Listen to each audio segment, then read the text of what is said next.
Ama Yusuf Esos I, waktu dan tempat kami persilahkan.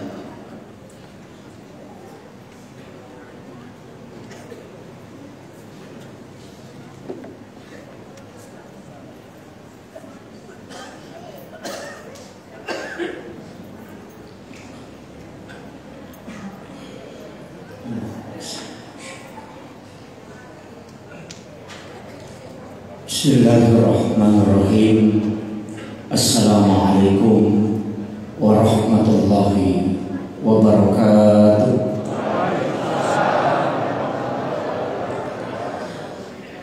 Maulaya salli wa sallim daiman abada ala habibika khairil halqi kullihim.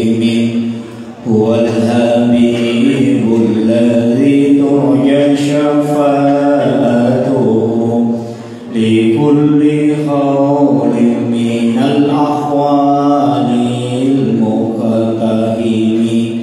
Ya Rabbi bil Mustafa balligh maqasidana waghfir lana ma madaya wasi'al.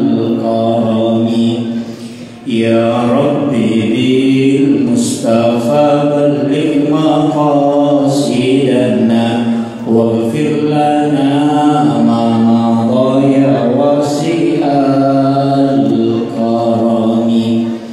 Ila hadratin Nabi Mustafa sallallahu alaihi sayyidina Muhammadin wa ila jami'il anbiya'i wal mursalin wasyuhada'i was-shalihin wal malaikati muqarrabin wa kulluhum waliyullah bis-samai. Al-Fatihah. A'udzu billahi minasyaitonir rajim. Bismillahirrahmanirrahim. Alhamdulillahirabbil alamin arrahmanir rahim maliki yaumiddin. Iyyaka na'budu wa iyyaka nasta'in. Ihdinas siratal mustaqim. Shiratal ladzina an'amta 'alaihim ghairil maghdubi 'alaihim waladdallin. Allahumma nawwir qulubana wa quluba jami'i man khatara fi majlisina hadza binuril ma'rifah wa ilmil mukashafah wal basirah wal iman wal islam.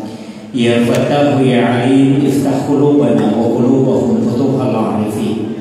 Rabbana iftah bainana wa baina qaumina bil haqqi wa anta khairul fatihin. Amin amin ya rabbal alamin.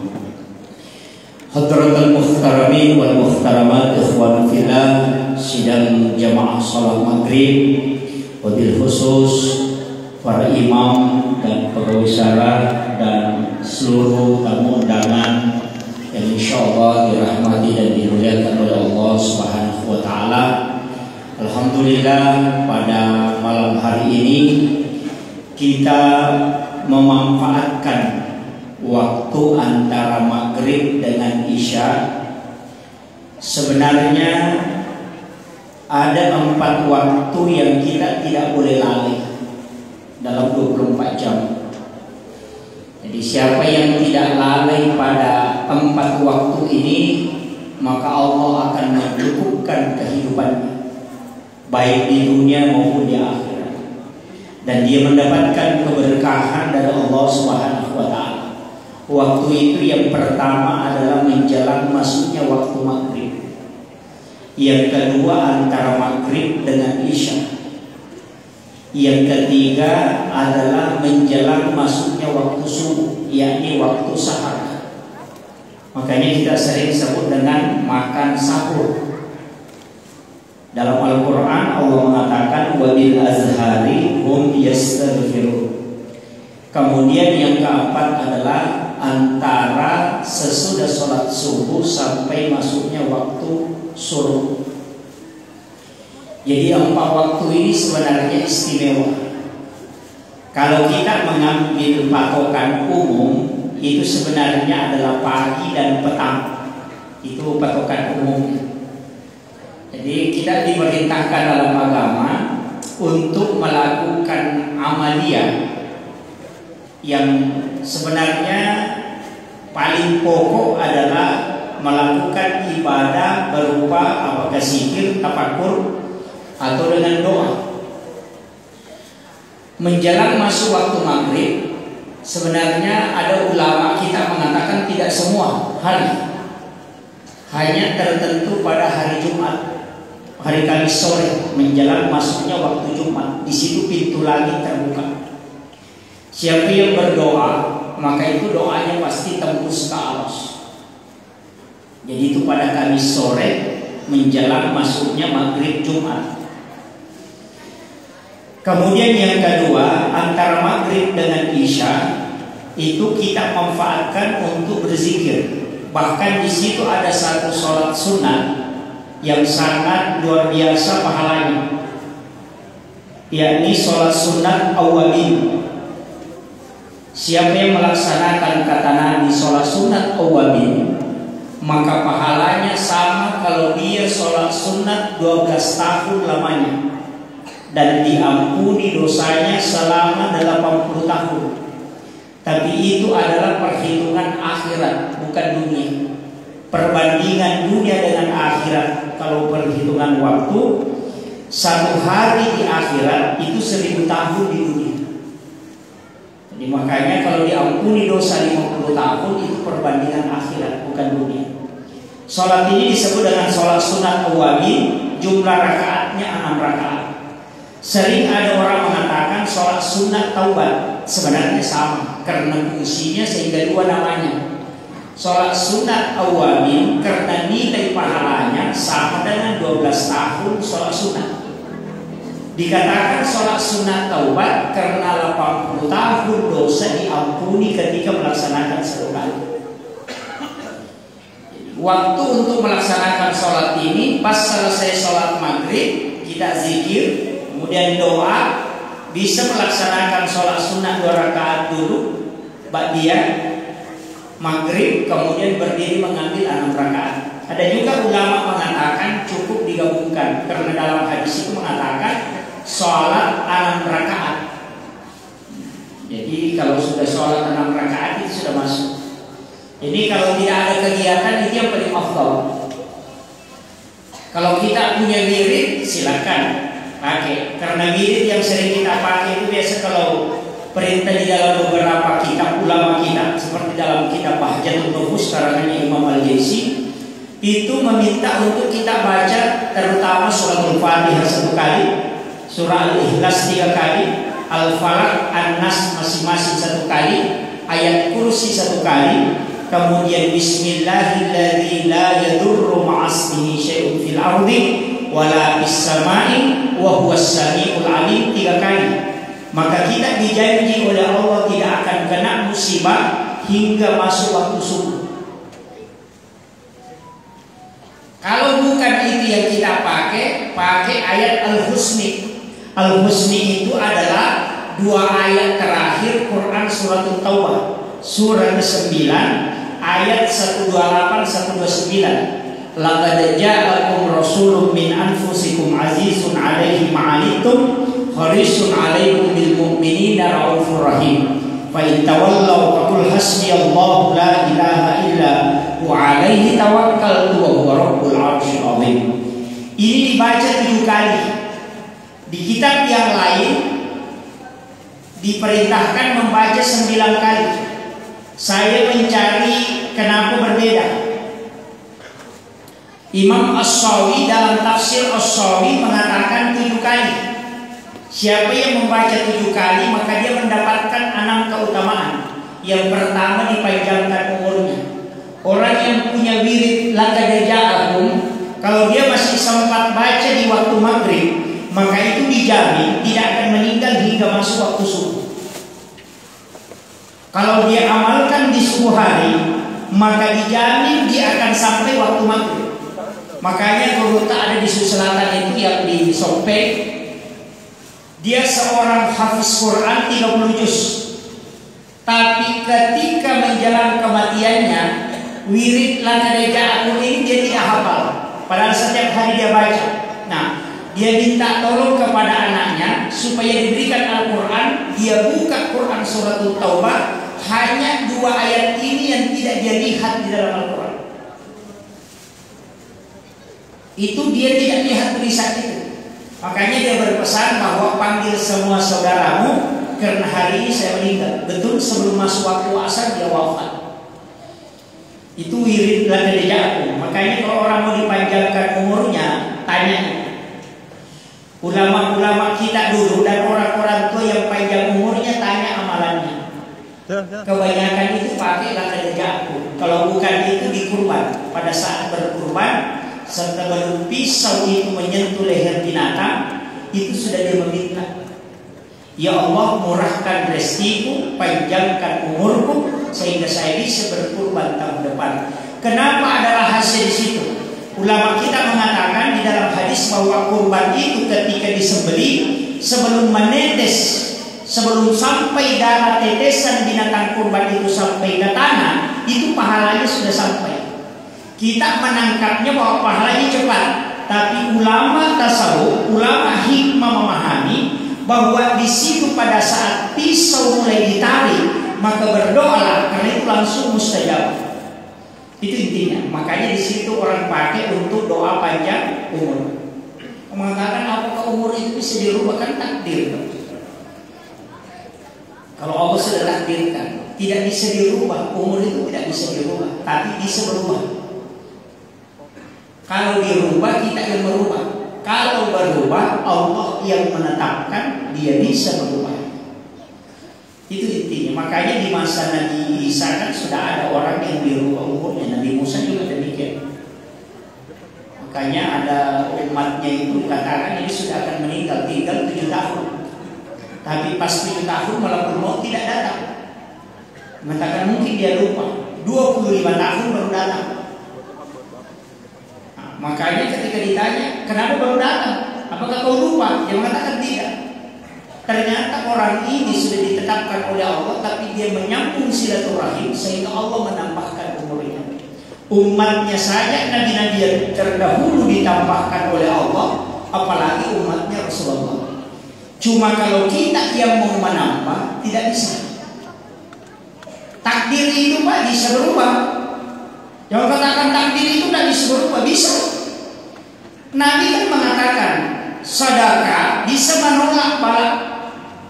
Cuma takdir itu ketika turun ke langit-langit dunia itu tidak bisa dicabut, mesti sampai. Tapi kalau dia masih di Lauhul Mahfuz, sebagian besar ulama kita mengatakan itu masih bisa dirubah. Ketika turun ke langit-langit dunia itu tidak bisa dicabut, harus sampai. Makanya guru kita Profesor Dr. Quraisy Hakim ketika berdoa, pernah saya dengar doanya dan kalimatnya sederhana. Ya Allah, jika Engkau telah mentakdirkan sesuatu kepada kami dan tidak bisa Engkau mencabutnya, maka sampaikanlah kepada kami dalam bentuk yang halus. Ternyata Profesor Dr. Haji Aliyevi dalam bukunya mengatakan begini, orang yang bermimpi kena musibah sebenarnya itu takdir yang tidak bisa ditarik. Mesti sampai ke dia, tapi tidak menyakitkan. Jadi orang yang bermimpi kecelakaan itu sebenarnya sudah ditakdirkan kena kecelakaan. Cuma karena ada yang dia lakukan sehingga bala itu disampaikan Allah dalam bentuk yang tidak menyakitkan, tapi mesti sampai ke dia. Itu melalui mimpi. Makanya ulama dulu kan selalu bilang, orang tua kita kan sering bilang, kalau bermimpi meninggal, berarti kau panjang umur. Karena sudah ditetapkan. Nah inilah sebenarnya kalau kita kaji dalam kajian-kajian ulama kita itu luar biasa Pak. Jadi penting saya sampaikan, berdoalah. Sedekah itu bisa menolak. Menolak itu Pak tidak hilang. Takdir itu tidak hilang kalau ditolak. Kalau ditolak itu sesuatu yang keras bisa lembut. Itu ditolak, jadi tidak hilang. Dan kuncinya begitu. Makanya sedekah itu yang bisa. Makanya Rasulullah mengatakan ketika sedekah bersamaan dengan bala, maka tidak akan pernah bala mendahului sedekah. Itulah sehingga kenapa kita disuruh sedekah subuh. Dan begitu sebenarnya. Kenapa kita disuruh sedekah subuh? Sedekah kan sama saja. Sedekah di waktu duhur kena pahala menjadi bil hasanati falahu asyru amsalihha. Sedekah di malam hari kena juga masalul dari sebenarnya pakai sama-sama 10 dong, nanti dimanfaatkan baru kana mathalul ladzina yunfiquna amwalahum fi sabilillahi kamathali habatin ambatat sab'a sanabila fi kulli sumbulatin mi'atu habah. Kan karena di situ. Kalau orang sedekah malam sedekah sama, cuma kenapa sedekah subuh itu utama dibanding dengan sedekah yang lain. Bahkan Imam Nawawi di Masjid itu mengatakan sedekah subuh 40 subuh tidak terputus itu bisa dipakai bertawassul. Itulah disebut dengan tawassul dengan amal soleh. Tapi tidak semua. Sedekah itu ada sedekah ikhlas. Sering kita mengatakan sedekah ikhlas itu ketika mengatakan karena Allah 50.000 itu ikhlas. Ulama sufi mengatakan itu tidak ikhlas. Karena Allah atau tanpa nama itu tidak ikhlas. Yang dimaksud sedekah ikhlas itu yang kena hadis qudsi. Siapa hambaku memberikan kepadaku dan dia tidak menghitungnya, maka aku pun akan membalasnya dengan tidak menghitungnya. Itu hadis qudsi. Caranya bagaimana? Gampang Pak. Kalau celengan lewat, uang dimasukkan ke dalam saku, uang 100, uang 50, uang 20, kumpul saja di dalam saku baju. Ketika celengan lewat, tutup mata, baru tarik 2 lembar atau 1 lembar. Tidak usah lihat uang berapa, masukkan ke celengan. Itulah makna ketika hambaku memberikan kepadaku, dia tidak menghitungnya, maka aku pun akan membalasnya dengan tidak menghitungnya. Kalau kita 50.000 kan dihitung, oh ini palanya kalau dikali 10 lipat kan 500.000. Kan begitu. Itu dihitung. Jadi memang ada metode itu dalam bersedekah yang mudah. Saya itu Pak diberitahu guru Tasir Muhammad Nur dari Biren. Nah, ketika punya kendaraan selalu siapkan bensin. Jadi di mobil saya itu ada botol aqua yang 1,5 liter, dan itu selalu saya isi bensin, simpan di jok mobil. Sering keluar. Jadi dia pesannya begini, ketika kau sebentar dalam perjalanan ada orang yang dorong motor karena kehabisan bensin, kasih. Mungkin kau tidak kenal, kau uang kasih uang 100.000, dia tetap masih mendorong motornya karena yang dia butuhkan adalah bensin. Kadang-kadang tengah malam hujan bersama keluarganya dia dorong motor karena kehabisan. Dan itulah pahala yang tidak pernah kau sangka-sangka. Yang seperti itu bisa dipakai bertawassul. Sedekah yang bisa dipakai bertawassul itu tidak sembarang. Jadi ada tingkatannya. Hanya dalam agama itu kan beda-beda. Ada ulama kita mengambil taraf yang paling tinggi. Ada juga cara bersedekah yang paling bagus, tapi mungkin berat. Sampai ustaz juga tidak berani. Kalau ada peminta sumbangan, kasih saya kunci tempat uang, baru kasih. Kau pergi ambil di sana berapa yang kau butuhkan. Itu yang paling susah.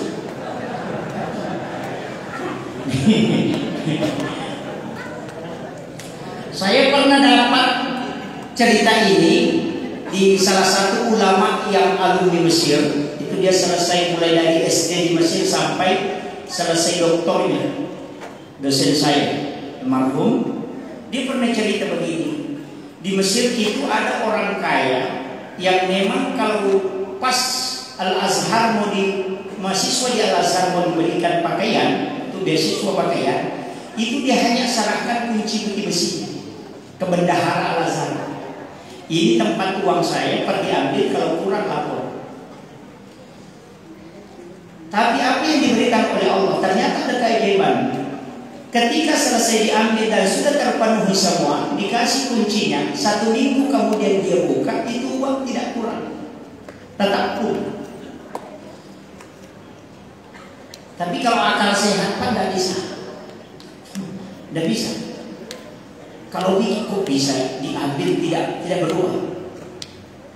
Nah, itu ada kelasnya. Bukan kelas yang pelit itu. Kalau yang tarik uang 100 dia dorong masuk lagi, tarik lagi 50 dia dorong lagi. Dia bilang ini salah ambil. Nah, ini jadi masalah. Malaikat itu sudah mencatat, didorong lagi, wandak lagi. Ini kan jadi. Tapi tidak ada di otak ini, tidak ada. Insyaallah. Cuma di kampung saya dia banyak. Banyak juga. Baru kalau berdoa mau dikasih rezeki yang besar-besar. Sampai malaikat juga itu Pak bingung. Makanya dalam agama ini harus kita juga pakai kalkulasi akal dalam beragama. Makanya Umar itu adalah salah satu sahabat yang lebih mendahulukan akal dalam beragama. Tidak masalah akal, tapi jangan mengakali agama.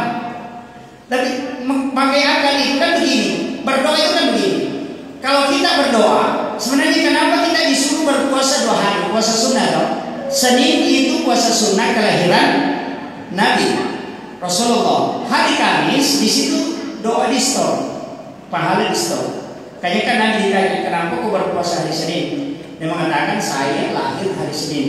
Di sinilah muncul nanti pendapat bahwa jangan puasa hari Senin, puasa pada hari kelahiran. Kan Nabi ditanya, kenapa kau berpuasa hari Senin? Nabi katakan karena saya lahir hari Senin. Kalau kau lahir hari Rabu, maka puasa hari Rabu karena sunnahnya di sana puasa hari kelahiran, bukan puasa hari Senin. Sehingga ketika kita kaji kitab-kitab itu penjelasan tentang ini, ulama ambil dua-duanya. Siapa yang berpuasa hari Senin, maka dia puasa sunnah hari kelahiran Nabi. Siapa yang berpuasa pada hari kelahirannya, maka dia mengikuti Nabi puasa sunnah pada hari kelahiran. Itu satu hadis, 2 hukum. Ini. Kenapa kita berpuasa pada hari kelahiran? Kiai Habib Pasuruan, saya dari Jakarta ketemu dengan cucunya langsung. Kiai Habib Pasuruan itu berpesan, siapa yang berpuasa pada hari kelahirannya, maka tidak ada penyakit yang akan merusak tubuhnya. Makanya sahabat itu jarang sakit. Itu hikmahnya. Cuma kita biasa susahnya tidak tahu tanggal hari apa kita lahir. Saya itu Pak, ketika belajar tasawuf di Aceh, saya baru datang langsung menurut takdiran, kau lahir hari Rabu. Saya berdebat, tidak Pak Kiai, itu salah. Saya lahir hari Senin. Karena di kalender saya kelahiran saya itu 12 Desember 1983. Itu pas hari Senin. Apa dia bilang? Itu salah. Kau lahir hari Rabu. Karamah beliau itu dia bisa tahu. 4 itu dia bisa pastikan. Yang pertama baru melihat orang langsung dia bilang, kau nanti 3 kali menikah, kau 2 kali menikah, langsung dia tahu. Yang kedua dia bisa tahu bahwa ini orang lahir hari sekian. Dia bisa tahu. Itu keramahnya beliau. Tapi kita susah mengikuti. Saya tinggal sama beliau lebih 1 tahun susah mengikuti. Karena beliau itu jam 11 malam sudah bangun sholat sampai subuh. Setiap malam, biasanya jam 10 bangun sholat itu sampai subuh. Kemudian sandalnya dari rumah itu dia cuma simpan di depan pagar masuk ke masjid. Kalau di dalam masjid ada sandal jepit warna kuning, itu yang dia pakai untuk masuk ke pekarangan masjid. Saya pernah tanya kenapa itu, karena sama-sama sandal jepit. Dia bilang yang timbunan di dalam masjid ini sedekahnya orang. Kalau dia melekat di alas sandal guna, saya tidak bisa bertanggungjawabkan di hadapan Allah. Jadi dia tidak berani pakai sandal masuk ke dalam. Itu beliau. Tapi kalau kita biasanya Pak, jadi masjid yang dibongkar dibawa ke rumah. Ya. Pada itu pantangan beliau tidak sekali. Beliau itu juga mengajarkan bahwa ketika singgah di warung, bayar dulu nak baru makan. Ketika engkau makan dulu baru bayar, sama ketika engkau mengambil barangnya orang, nanti sudah kau makan baru kau minta. Itu mungkin halal tapi tidak berkah. Itu bisa dilihat. Jadi sederhana sebenarnya. Dia sampaikan banyak. Karena saya hanya belajar adab. Kalau belajar tasawuf itu harus 40 tahun katanya tinggal. Saya tidak mampu. Yang mengatakan kau cukup belajar adab. Dia kesampaikan orang yang sudah berbohong itu tidak boleh wudhunya dia pakai sholat. Karena itu sudah bodoh. Tasawuf begitu Pak. Kalau tinggi ya sembarang berbohong 10 kali tetap mesti bisa dipakai. Makanya tasawuf itu lari ke adab. Kajiannya ihsan namanya. Kalau tauhid itu larinya ke iman. Ulamanya disebut murabbi. Kalau tasawuf ulamanya disebut mursyid. Kalau turun ke bawah kajian Islam itu bicara hukum. Ulamanya disebut fuqaha. Mazhabnya Syafi'i, Maliki, Hanafi, Ahmad bin Hanbal. Kalau ulama tauhid, disitulah Mu'tazilah, Jabariyah, Qadariyah, Sufi dengan Syiah. Kalau naik ke atas itu mursyid, namanya tarekat. Mazhabnya itu juga banyak, ada Khalwatiyah, Yusufiyah, ada sama. Kalau mau dibimbing tauhidnya, maka masuk ke ulama yang murabbi, ahli tauhid, akidah. Kalau kalbunya mau dibimbing, masuk ke mursyid. Sama dengan dokter, ada dokter tulang, ada dokter kulit, ada dokter ahli jantung, ada penyakit dalam. Kalau kau kena penyakit jantung, jangan ke dokter kulit.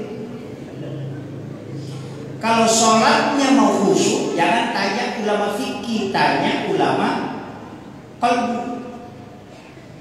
Kalau mau tahu sah atau tidak sholatnya, tanya ulama fikih, jangan tanya ulama tasawuf.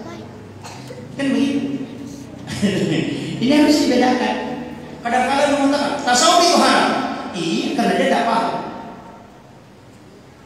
Itu juga biasa dicampur, Pak. Kajian tasawuf dikasih turun ke fikih, kajian fikih dikasih naik ke tasawuf, rancu sampai ustaz juga bingung. Banyak juga ustaz kok begini, karena dia campur. Tasawuf itu kalau makruh dia sudah haram.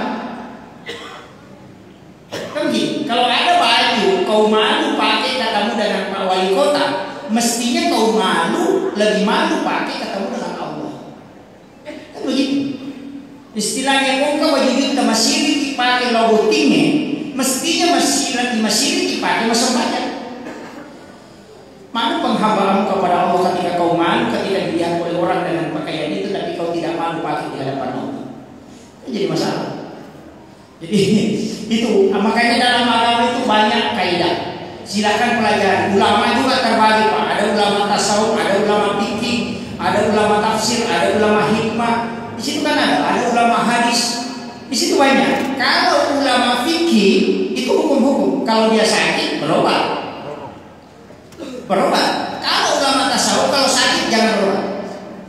Karena Rasulullah mengatakan sehari semalam umatku kena penyakit, 1 tahun dosanya dihapuskan oleh Allah.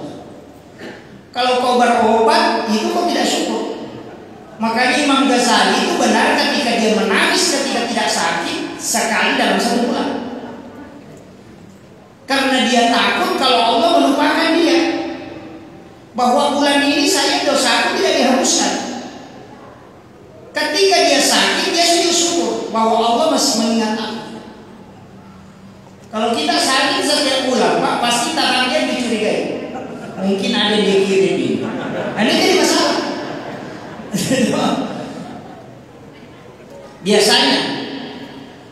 Makanya dalam agama itu begitu. Kalau tasawuf begitu, tapi kalau saya tidak usah ambil murni tasawuf, tidak usah. Fikih juga tidak usah. Ambil tengah-tengah.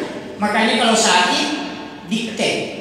Ya Allah, kalau ini penyakit musibah, ampuni segala dosaku dan sembuhkan penyakitku. Tapi kalau ini ujian, berikan kekuatan aku menghadapi dan angkatlah derajatku. Tapi ketika ini penghapus dosa, jangan kau sembuhkan kecuali dosa aku telah engkau bersihkan. Itu jalan tengah. Jadi ambil tengah-tengah, jangan bilang ini sembuhkan sakit lagi, tidak usah. Tapi kadang orang sakit itu baru ingat Allah. Ketika batunya kuat berdiri tidak bilang Allahu Akbar. Tapi ketika sakit lututnya berdiri Allahu Akbar. Itu kadang-kadang begitu. Karena itu doanya Rasulullah. Ya Allah, janganlah engkau membiarkan umatku jauh darimu. Makanya ketika Allah turunkan nikmat kita tidak sadar, maka tunggu musibah. Pasti. Karena dia panggil kita dengan kenikmatan, kita tidak datang, maka tunggu ada musibah datang. Karena nanti kau datang ke sini itu. Makanya perempuan ketika Adam dengan suaminya, dia selalu nonton sinetron. Dia ketawa, dia di Facebook sampai ke TikTok, dia semua itu goyang-goyang. Ketika Adam, tapi nanti ketika suaminya selingkuh, baru bangun sholat hajat, subhanallah, subhanallah. Untung selingkuh, seandainya tidak, maka dia tidak sholat hajat. Kan begitu. Makanya ulama kita mengatakan lihat hasilnya, jangan lihat menyakitkannya. Maka itulah makna cari hikmah di balik musibah. Kayak ayat yang kita pakai kan la in syakartum la azidannakum wa la in kafartum inna azabi lasadid. Sering kita baca dulu. Dai sering membaca kalau Ramadan itu sering dia ucapkan itu. Padahal ujung-ujungnya dia suruh kita bersedekah. La in syakartum, jika engkau bersyukur maka aku akan tambahkan. Wala in kafartum, jika engkau kufur tidak mensyukuri maka inna azabi lasadid, ketahui bahwa azabku amat pedih. Ini sederhananya begini, kalau saya turunkan kenikmatan kepadamu tapi kau tidak sujud, maka tunggu penyakit, karena nanti kau sakit baru kau sujud. Itu intinya.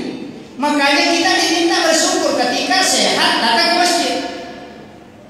Ketika diberi kenikmatan, sedekahkan. Kenapa? Supaya Allah tambah.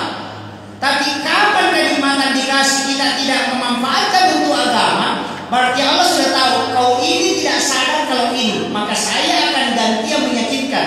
Karena doanya Rasulullah, jangan membuat dia jauh. Ini kuncinya.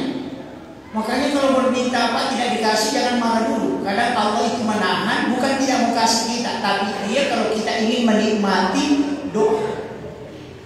Kan begitu. Ini yang penting. Makanya sahabat tadi berdoa. Hari Kamis kan dilapor toh. Orang berdoa hari Senin, Pak, itu belum dilapor, baru dicatat. Minta hari Selasa dicatat. Hari Rabu dicatat lagi. Hari Kamis dicatat, baru di store. Kalau hari Senin minta sepeda, Selasa minta motor, hari Rabu minta mobil, malaikat juga bingung. Coba pikir. Malaikat pasti bilang, ini orang maunya apa? Hari Senin kemarin minta sepeda, ini hari minta motor, besoknya minta mobil. Allah tanya, padahal dia tahu apa yang diminta hamba. Malaikat bilang, banyak sekali, tidak usah dikasih dulu. Kan begitu. Sama dengan kita, analoginya sederhana begini. Ketika ada anak kita minta, Ma, belikan saya sepeda. Besok minta es krim, besoknya minta mobil-mobil, besoknya lagi minta sepatu. Kita pasti belikan es krim. Ini yang paling rendah. Tapi kalau ada anak kita hari ini minta sepeda, pulang kantor minta sepeda, kita mau tidur dia ingatkan, Mak, sepeda. Kita mau berangkat ke kantor, Mak, belikan Kak sepeda. 1 minggu saja anak kita selalu, Mak, belikan Kak sepeda, pasti kita belikan. Dari situlah makna kalimat ujibu da'watad da'i iza da'an. Ada terakhir, wa isa sa'alaka ibadi anni fa inni qarib ujibu da'watad da'i iza da'an. Terakhirnya ada ujibu da'watad da'i, saya terima doanya orang yang berdoa. Ada lagi terakhirnya iza da'an. Kalau dia berdoa berarti ada orang meminta, tapi sebenarnya dia tidak meminta, dia cuma mengadu. Itu tidak dikasih dulu. Nah, Nabi Musa saja Pak yang Nabi berdoa 40-30 hari, disuruh tambah menjadi 10 hari. Makanya Imam Ghazali mengatakan ijabu doa arba'ina yauman mania. Kalau mau diterima doanya 40 hari jangan ganti. Makanya jemaah tabligh itu keluar 40 hari. Supaya dia istiqomah untuk menguatkan iman. Makanya kita itu tidak usah ini. Kalau ada yang berdakwah silakan pakai semua modelnya. Ada penceramah yang suka putar-putar, tidak masalah, karena itu ada jemaahnya. Artis itu Pak mau belajar agama tapi mau santai, ustaznya normalan cocok dengan dia karena mau belajar agama tapi santai, senang hatinya, ketawa, itu yang dia inginkan. Jemaahnya ada. Agama itu luar biasa. Kalau mau yang dimarah-marahi, Ustaz Yahya Waloni, ya kan? Khusus untuk uji akidah, silakan Pak, dan kata dia. Kalau mau pakai yang tenang, berupa Profesor Dr. Nasaruddin Umar, tenang sekali, lembut penyampaiannya, dia memilih kata yang pas. Jadi orang yang tidak mau dimarah-marahi dengar itu. Kalau mau dengar yang campur-campur banyak juga, mulai yang putar-putar sampai yang jungkir balik banyak. Tapi kalau saya yang penting intinya ada kebaikan yang bisa kita ambil. Cuma agama ini harus dikawal oleh 2 orang. Yang pertama orang kaya, supaya dia tidak mudah memperjualbelikan agama. Yang kedua adalah orang yang akhlaknya baik, supaya ilmunya atau yang kita ambil itu berkah. Ini penting. Jadi jam berapa masuk isya Pak? Ya? Masa jam 8 ini? Barusan ada kampung jam 8 masuk isya.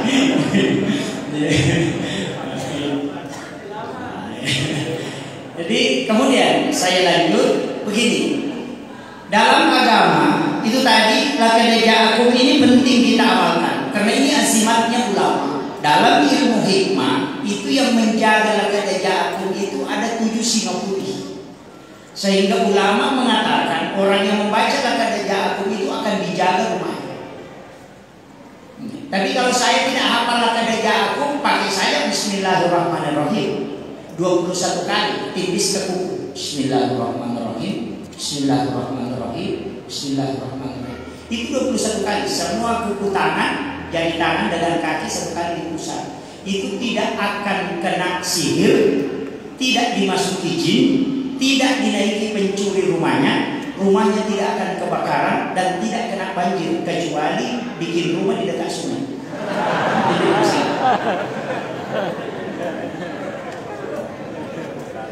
Itu basmalah 21 kali. Itu ada di Fathul Mu'in.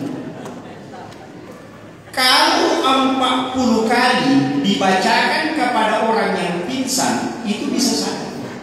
Itu basmalah. Kalau 876 kali diawali suratul Fatihah ditutup dengan surah Al-Kautsar, maka itu bisa membuat kalau ada sesuatu yang kita mau jual tidak mau laku, bacakan. Itu hikmah. Laku itu. Mau jual mobil tidak mau laku, bacakan 41 hari insya berkahnya. Jual rumah begitu. Janda tidak laku, pakai juga. Mohon jangan marah dia.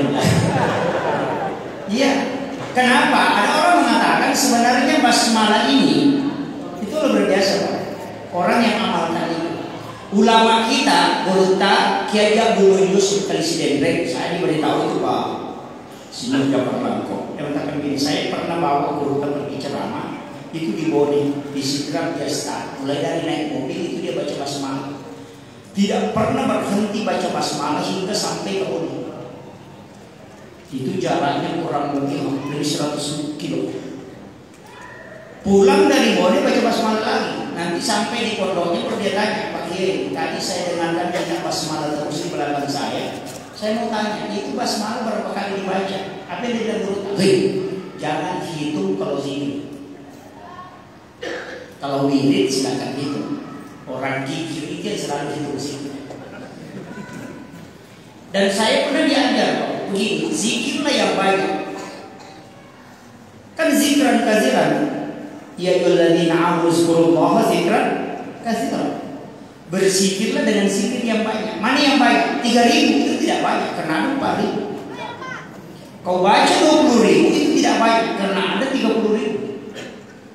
Kalau kau baca 100.000 masih ada yang bisa ambil 300.000. Tapi mana zikir yang banyak? Ketika engkau tidak menghitung dan tidak tahu berapa jumlahnya, itulah yang banyak. Sama dengan sholat. Kadang-kadang sholat sunat itu, sholat sunat mutlak tidak dihitung. Berapa jumlah rakaatnya tidak usah dihitung. Biarkanlah Allah yang menghitung. Kalau mutlak, kecuali sholat sunat khusus ya harus dihitung. 2 rakaat sebelum subuh dihitung. Jangan sampai melakukan sampai tidak berhenti. Itu jadi masalah. Kecuali sholat sunat mutlak tidak usah dihitung. Itu sholat sunat mendekatkan diri kepada Allah. Silakan lakukan saja. Perbanyak subuh. Kalau sholat sunat subuh ya 2 rakaat saja. Cuma nanti kan terbagi. Raka'atan al-fajr khairum minad dunya wa ma fiha. Ada lagi hadis raka'atan qabla al-fajr. Di sini berbeda. Dia mengatakan sholat sunat fajar dengan sholat sunat subuh itu beda. Karena satu hadis mengatakan raka'atan qabla al-fajr, satu mengatakan raka'atan al-fajr. Mana yang benar Pak Ustaz? Ya kalau dua pendapat begitu, ini salah satunya. Ketika ada yang salah tetap dapat 1 pahala. Al-mukhti'u bi al-ijtihadi lahu ajrun. Kalau dia salah dia dapat 1 pahala, kalau dia benar dapat 2. Yang berdebat tidak ada apa-apa. Itu kuncinya. Kalau sholat sunnah subuh yang paling bagus itu rakaat pertama al-nasr. Rakaat kedua alam tara kaifa supaya tidak kena penyakit tulang, tidak sakit lututnya dengan punggungnya. Ya kalau kita tahu nak kenapa dilangkap, ini kenapa? Bacaan surahnya itu alam nasra rakaat pertama, alam tara kaifa rakaat kedua itu obat tulang. Di sunnah Jawa Surut kan itu ada Syed Abdul Hamid Al-Qudsi. Kalau alam nasra rakaat pertama liilati Quraisy pada rakaat kedua tidak ada musuhnya yang bisa mencelakai. Orang yang terjun ke politik suruh amalkan ini karena tipu daya musuh itu tidak akan sampai. Itu di kitabnya Imam Ghazali. Itu hadis. Kalau kuliah wal kafirun rakaat pertama 1 kali, Allahu ahad 3 kali di rakaat kedua pada sholat sunat subuh, itu sama kalau bersedekah emas seperti bumi besarnya. Itulah makna kalimat rakaat al-fajri khairum minad dunya wa ma fiha. Mau pilih mana? Pak Burabat dilengkap alam nasra alam tara kaifa. Selamat dari tipu daya musuh alam nasra dan diilafi Quraisy.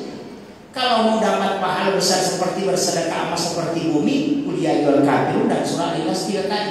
Kalau mau dapat semuanya, rakaat pertama alam nasra baru kuliah wal kafirun. Rakaat kedua alam tara kaifa baru diilafi Quraisy baru Al-Ikhlas 3 kali. Itulah yang disebut dengan wirid sholat sunat subuh. Ya begini. Nampaknya di situ. Pokoknya ada juga kenapa panjang sekali, tidak masalah. Kan panjang dalam sholat itu kan dapat pahala banyak. Apalagi sholat sunat sesudah duhur. Itu kan hadis sahih. Siapa yang sholat sunat 4 rakaat sesudah duhur, rukunya lama, bacaannya panjang, rukunya lama, sujudnya lama, itu 70.000 malaikat menjadi makmum di belakangnya. Tapi bacaannya panjang, rukunya lama, sujudnya lama. Ulama mengatakan ruku lama itu dibaca 41 kali subhana rabbiyal azim atau 21 kali. Sujud subhana rabbiyal a'la baca 21 kali, itu baru lama. Di situ ada malaikat yang menjadi makmum di belakang. Itu yang akan mendoakan kita. Ini sholat sunat duhur saja, 2 rakaat 1 salam. Bilang Pak Ustaz tidak banyak supaya sahabat, cuma inna atena, ya baca 100 kali pasti panjang. Tidak usah pusing. Nabi kan pernah mengulang-ulang 1 ayat di dalam Al-Quran, dia baca dalam sholat.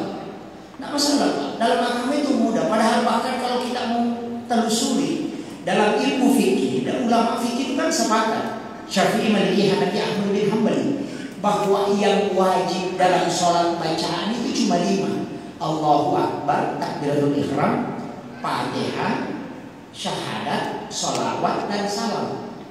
Cuma ini wajib dong. Niat itu kan selesai sholat. Makanya kalau tidak tahu sholli, tidak tahu, bilang saja saya sengaja sholat mengikuti sholat dikerjakan Pak Imam. Allahu Akbar. Selesai. Kenapa susah sekali? Kemudian Allahu Akbar takbiratul ihram itu wajib. Doa kita itu kan sunnah.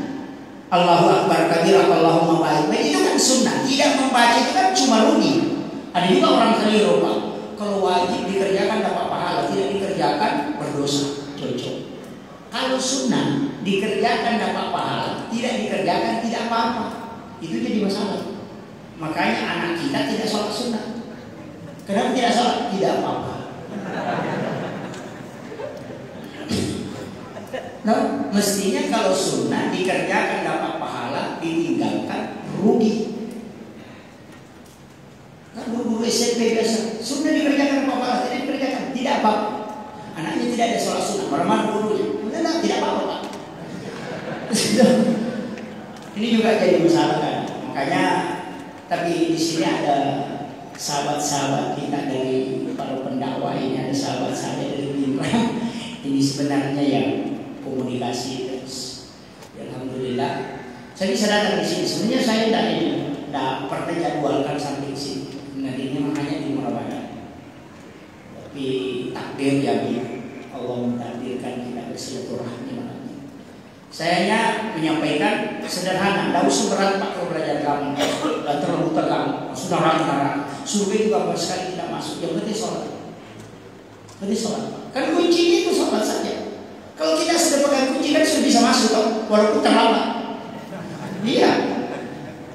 Cuma kabarnya saya ditanya, Pak Ustaz, bagaimana hukumnya kalau orang bangun masjid dan dia tidak sholat? Saya bilang pasti ada rumahnya di surga, ada hotelnya di surga.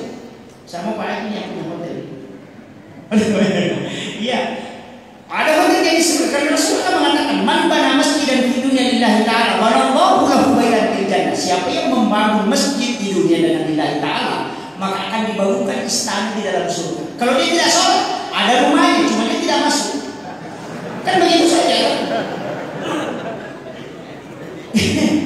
Kan cuma dikatakan dibangunkan istana, Nabi tidak mengatakan masuk surga. Kalau sholat ya kuncinya, makanya bersedekah dengan sholat, makanya salam digandengkan. Panitia pintar, sudah salam jalan celengan. Kan begitu. Sholat itu kuncinya, kalau mau punya tempat isi. Kalau tidak isi tunggu, pasti karena ada haknya orang di situ. Kenapa kita mobil kecelakaan? Rezekinya bengkel yang mau diambil. Karena celengan lewat kalau tidak isi. Begitu. Makanya kalau Allah minta dengan normal kita tidak kasih, panitia sudah tadi bersedekah tidak kasih, nanti Allah akan paksa dengan musibah. Yang begitu. Kenapa bolak-balik ke rumah sakit diperiksa lututnya tidak apa-apa, dan kolesterolnya normal semua tapi tidak bisa tidur makan? Itu rasa gigit. Orang sakit. Sudah sedekah. Kuncinya kan sederhana, Pak. Baru kan rezeki itu kan harus dibuatkan jalan. Makanya dikatakan ada pembuka pintu rezeki. Di sini kan banyak mobil tangki, Pak. Toh? Di sini banyak mobil Pertamina ya. Mobil tangki. Berapa liter solar dia bawa? 50. Kenapa mobil tangki itu sering kehabisan solar? Padahal 50.000 liter solar dia bawa. Masuk Pertamina isi solar, padahal ada solar dia bawa 50.000. Karena tidak ada salam yang turun ke tangki mobilnya, walaupun dia bawa banyak. Rezeki di Lauhul Mahfuz itu buatkan jalan, makanya cuma Allah minta kasih saya 1, nanti kasih 10. Kan begitu. Yang paling sederhana ini pernah memancing ikan. Kalau mancing ikan itu pakai cacing, itu cacing untuk ikan atau untuk yang memancing? Kalau untuk ikan, Pak, tidak usah pakai pancing, cacing saja dilempar turun. Coba lihat. Jadi dia mengi dan dari alati mengi itu bukan untuk ikan, itu untuk kita. Apa ia kembali remeta, Pak? Tidak usah kasih pancing, cukup cacingnya dilempar turun, toh. Karena kalau mau kasih ikan, tapi kadang pakai pancing, karena caranya diambil harus dipancing. Sedekah begitu memancing, toh. Makanya Allah mengatakan kasih saya 1, nanti saya kasih 10. Kan begitu. Makanya bukakan jalan. Makanya kalau bodoh ya orang masih dikasih tidak ada sedekahnya, mereka juga taruh kepala dari mana kok dikasih. Begitu. Pikir juga agama begitu sederhananya. Walaupun kita sebenarnya kalau dalam tasawuf tidak boleh hitung-hitungan begitu. Tapi kan begitu. Kalau sudah masuk prinsip Imam Malik dengan Imam Tasyafi berdebat, itu parah lagi. Imam Tasyafi mengatakan rezeki itu harus dicari. Kalau kau tidak cari, kau tidak dapat. Imam Malik mengatakan tidak. Tunggu dulu, paham. Rezeki itu sudah ditetapkan sebelum kau lahir. Ada malaikat yang disuruh bagi, tidak mungkin salah bagi. Tunggu saja, jangan bawa. Tidak usah capek-capek pergi cari. Perbaiki saja sholatmu, malaikat akan antarkan. Manusia mengatakan tidak, mesti dicari. Mana mengatakan tidak, tidak usah dicari. Kalau orang pergi ke pasar dan saya cari rezeki itu keliru, salah jalan itu. Rezekinya kok sudah diatur oleh Allah, ada malaikat yang disuruh bagi, dan malaikat itu tidak pernah salah bagi, Pak. Ini Imam Malik, sehingga dia mengambil analogi bahwa tidak, rezeki itu diatur oleh Allah. Langsung Imam Tasyafi mengatakan tidak, harus dicari. Burung yang tinggal di sarangnya kalau tidak keluar mati kelaparan. Imam Malik mengatakan tidak, kalau begitu usahamu yang menyebabkan rezekimu itu kok keliru. Ternyata berdebat sampai subuh. Selesai sholat subuh, Imam Malik tinggal berzikir. Imam Tasyafi jalan-jalan. Dia dapati orang panen anggur, dia singgah bantu. Selesai panen anggur, dia dikasih hadiah anggur 1 keranjang. Lalu sudah bilang, ini benar. Saya bekerja, makanya dikasih rezeki anggur. Imam Malik tinggal di masjid, tidak ada apa-apa. Dia ambillah anggur itu, dia bawa ke Imam Malik. Lalu dia kasih tahu Imam Malik, ini ada hadiah. Lalu Imam Malik mengatakan, itu pasti anggur. Tadi tadi sesudah sholat subuh saya berdoa kepada Allah kepengen makan anggur dan anggurnya datang, saya tidak bekerja.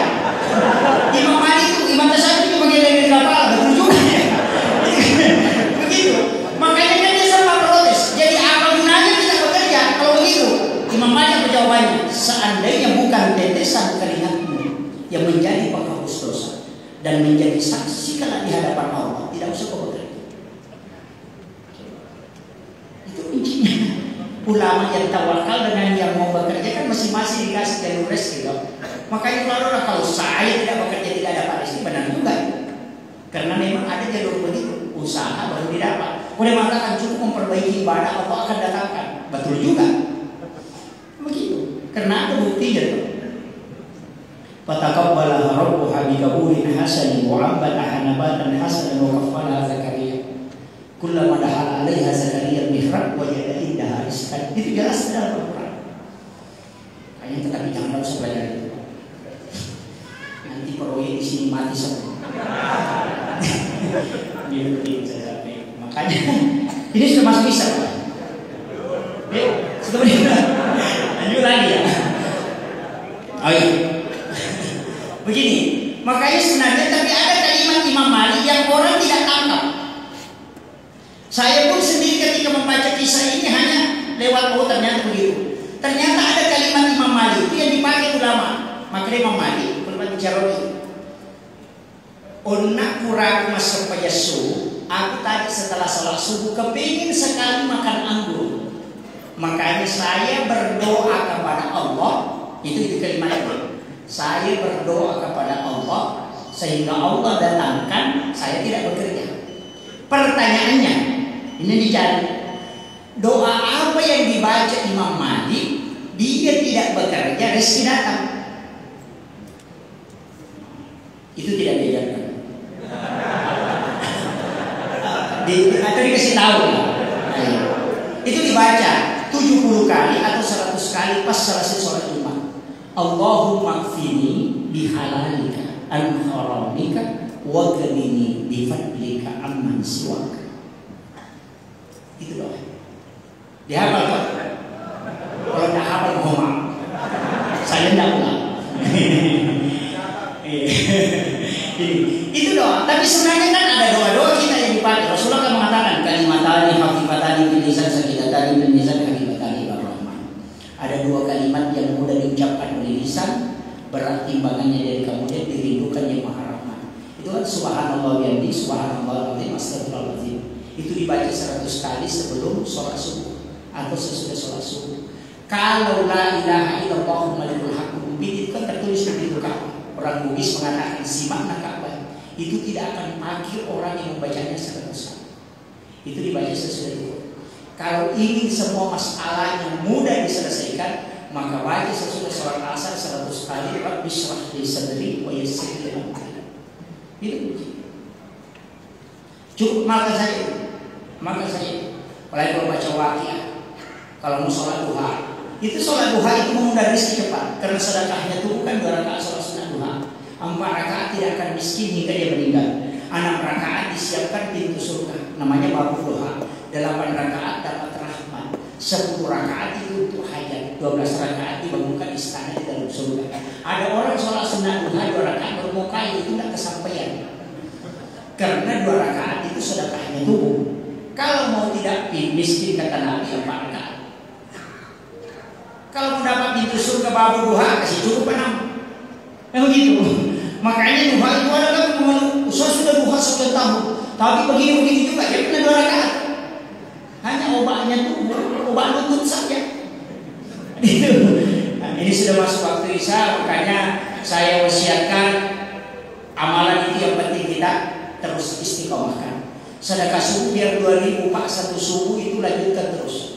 Daripada 500.000 1 bulan kita rugi. Nah, mana yang banyak Pak Ustaz? 2.000 setiap subuh atau 500.000 setiap bulan? Yang 500.000 setiap bulan memang banyak, tapi rugi. Kalau 2.000 setiap subuh sedikit memang tapi untung. Kenapa? Karena malaikat itu seperti remote. Kalau kita sedekah dia doakan, kalau tidak sedekah dia diam. Kan satu hari berdoa, besoknya tidak doakan. Kalau setiap subuh malaikat berdoa, makanya sesekali itu malaikat yang capek. Tidak apa-apa.